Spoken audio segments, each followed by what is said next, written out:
यो चाहिँ कालीगण्डकी करिडोर कत्रो राम्रो देखेको हो नदी यार आमा साथै कस्तो दामी देखेको हो नदी त यार गएर भित्र कालीगण्डकी भित्र चाहिँ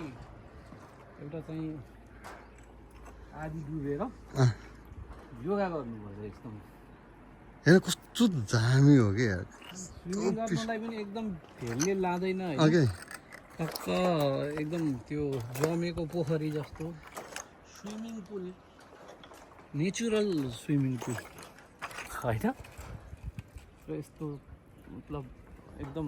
भेलले पनि लगेन आरामले स्विमिङ कत्रो ठुलो बगर के हेर्नमा होइन यत्रो एउटा चाहिँ विडम्बना क्या हाम्रो अहिले एकदमै मन चाहिँ दुख्छ कि होइन यहाँबाट हाम्रो यत्रो नदी बगेर गइरहेको छ यो पानी होइन यत्रो नदी बगेर गइरहेको छ यो पानी सधैँ खेर गइरहेको छ होइन तर यही माथि हेर्नुहोस् त यो एरिया पुरै हजुर एकदमै खेतीयोग्य जमिन हो होइन यो माथिल्लो यो भाग यो पुरै खेतीयोग्य जमिन छ यो पुरै फाँट हो क्या यो होइन पुरै फाँट छ के यतापट्टि हेर्नु त्यो यो भेग पुरै छ के होइन वारीदेखि पारी होइन यो पुरै एरिया एकदमै खेतीयोग्य जमिन छ होइन तर यो पानी त्यहाँ लिफ्टिङ गरेर चाहिँ सिँचाइ गर्न सक्ने भने यो क्षेत्रको मान्छेहरू कति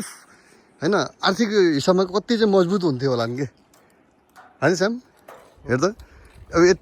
त्यहाँ पानी बगेर खेर गइरहेको छ माथि यो चाहिँ हाम्रो सबै त्यो खेतीयोग्य जमिन सबै बन्जर छ के बाँझो जति लगानी लाग्छ त्यसले चाहिँ 8-10 वर्षभित्र त्यो रिकभर गर्छ चाहिँ उब्जनी चाहिँ रिकभर भइहाल्छ मजाले